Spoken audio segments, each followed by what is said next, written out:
We're coming up to 134, where the #1 ranked man steps out on the mat wearing the black of Iowa's uniform, Iowa Hawkeyes. He's a senior from Cedar Rapids, Jefferson, Mark Ironside, undefeated this year in 12 matches. He's pinned half his opponents.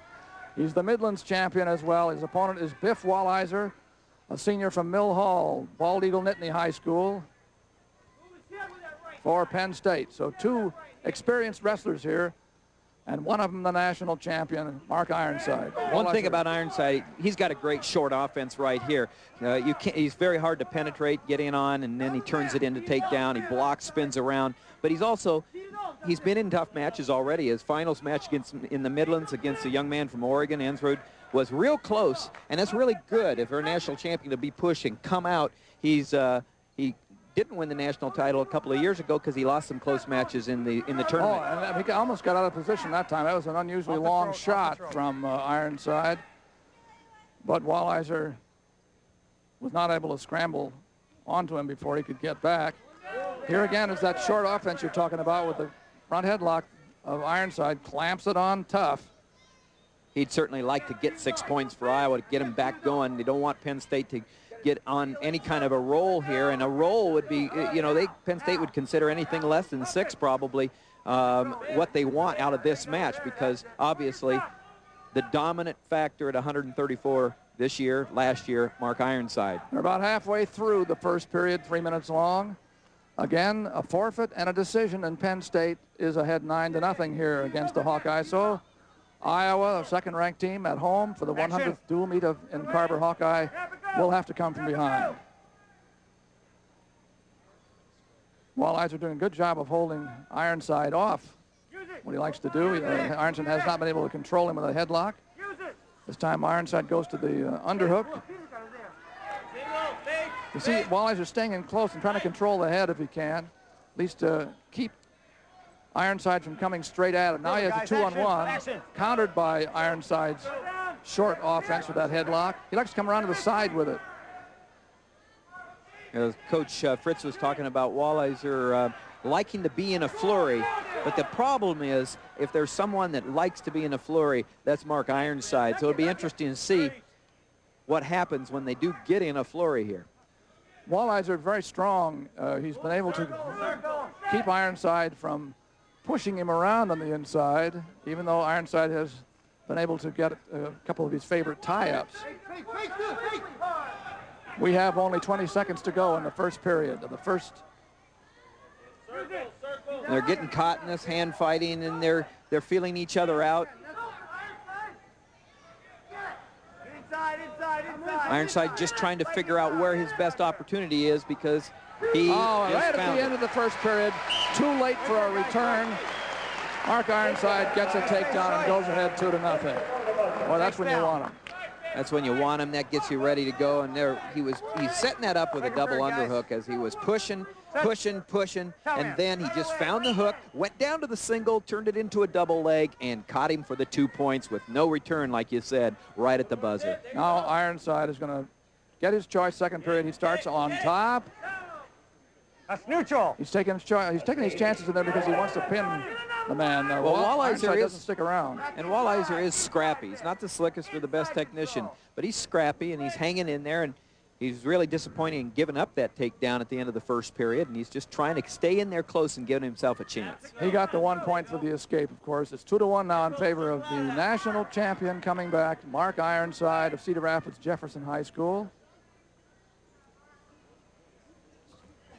Underarm spin that didn't get anywhere from Walizer, countered by See what I mean by scrappy? A little too fast in the scramble. If somebody other than Ironside was wrestling right there, he wouldn't put together the fourth, the fifth moves, and then Walizer would be in a better shape. But Walizer, warded off the first, got out of the second.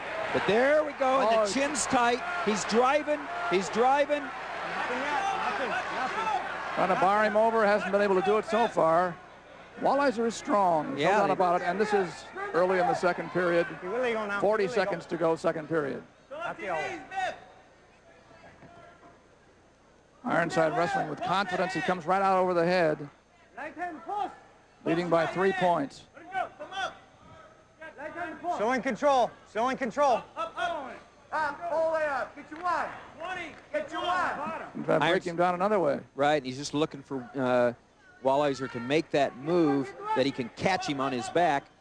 Walizer not moving very much underneath there.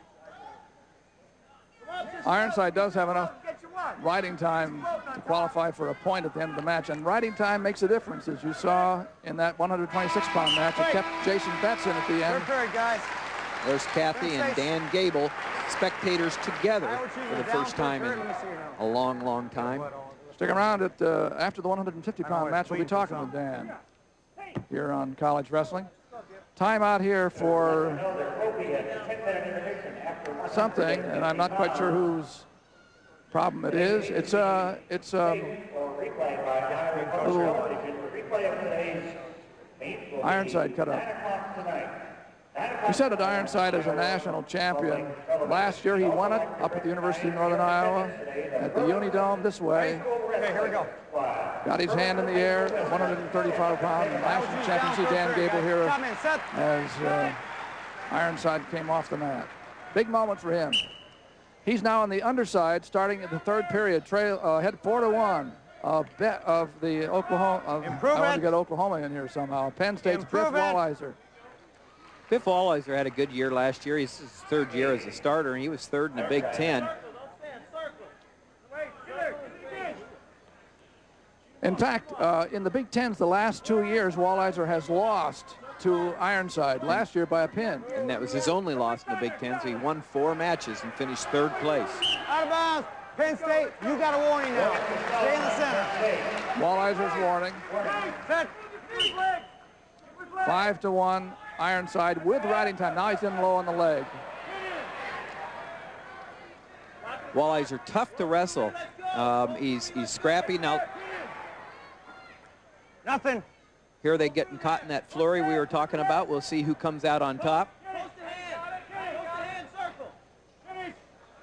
They both spun in. Now, what Ironside was able to do, Ironside was able to post and stop both legs, catch on both legs, and therefore Walizer had no place to go on a spin move.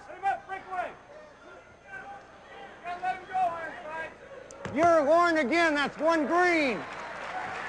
1 point goes to Ironside. There's a penalty. You're still in Walizer's control. called for Let him go, inactivity, let him and go. so Ironside's given a point. After the first time around, it was a warning. And Now 8-1. One thing about Ironside, it won't stop here. He goes 100 miles an hour all the time, and his confidence usually leads a lot of times to a pin late in a match. Escape is finally given. Walizer in on cross the back, trying to counter the single leg, and now he has to fight to get out of trouble, keep from being stuck on his back. And Ironside gets another 2 for takedown. It's 10-2. He's looking for a major decision. And he's got it. Here we go, guys. That's it, guys. Riding time makes it 11-2. It's a major decision for Mark Ironside over Biff Walizer of Penn State. And Iowa goes on the board. It's 9-4 in favor of the Nittany Lions after 3